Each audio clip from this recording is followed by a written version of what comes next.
தினமொரு வசனம். பிரசங்கி அதிகாரம் 7 வசனம் 15-16. இவை எல்லாவற்றையும் என் மாயையின் நாட்களில் கண்டேன்.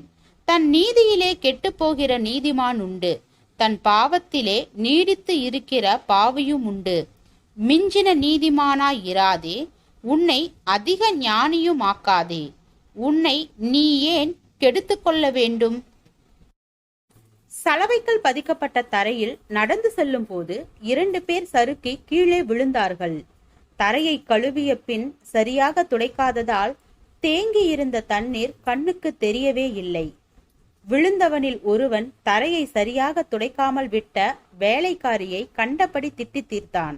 இன்னொருவனோ சலவைக்கல்லின் மேல் நடக்கும்போது எவ்வளவு ஜாக்கிரதையாக கவனித்து நடக்க வேண்டும் என்பதற்கு இது ஒரு நல்ல பாடம் என்றான்.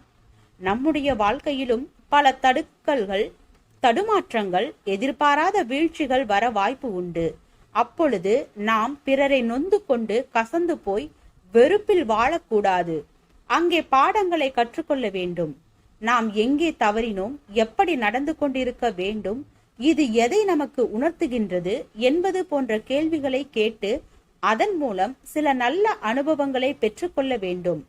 பிறரால் நமக்கு சில தீங்குகள் வரும்போதும் ஏமாற்றங்கள் வரும்போதும் விரக்தியடைந்து போகக்கூடாது. அதற்கு பதிலாக மனிதர்களோடு எந்த அளவில் தொடர்பு கொள்ள வேண்டும், எப்படி கவனமாக பழக வேண்டும் என்பது போன்ற பாடங்களை கற்றுக்கொள்ள வேண்டும். அதை பிரயோஜனமான ஒன்றாக கருத வேண்டும்.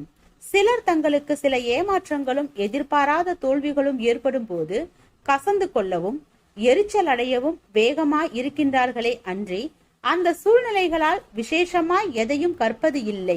சிலர் தங்களுக்கு ஏற்பட்ட நஷ்டங்களுக்காகவும் கஷ்டங்களுக்காகவும் பிறரை குற்றஞ்சாட்டி விசனப்படுவார்கள். ஆனால் பிறர் விஷயத்தில் நாம் ஞானத்தோடும் நல்ல தெளிவோடும் சரியான விழிப்புணர்வோடும் செயல்படாமல் போன பலவீனங்களையும் நாம் உணர வேண்டும். அதுபோல பிறருடைய வீழ்ச்சிகளில் கைகொட்டி மகிழ்வதல்ல, நாமும் அதுபோல் விழுந்து விடாமல் வாழ வேண்டிய கல்வியை கற்றுக்கொள்ள வேண்டும். துக்க வீட்டிற்கு போகும்போது வெறும் துக்கத்தோடு முடித்துவிடக் கூடாது. வாழ்க்கையின் முடிவுகளையும் நிலையாமையையும் குறித்து உணர்வடைய வேண்டும். ஆம், தேவனுடைய பிள்ளைகள் வெறுமனே வேடிக்கை பார்க்கிறவர்களாகவோ வேதனையால் சோர்ந்து போகிறவர்களாகவோ அல்ல, எல்லாவற்றிலும் பாடம் கற்று தேர்ச்சி நிலைக்கு வர வேண்டும். ஜெபம். தேவனுக்கு ஸ்தோத்திரம். தேவனே, நாங்கள் எங்களையே நீதிமானாக்கி மற்றவர்களை குற்றம் சாட்டுபவராக இல்லாமல் வாழ கிருபை பாராட்டும். ஆமீன்.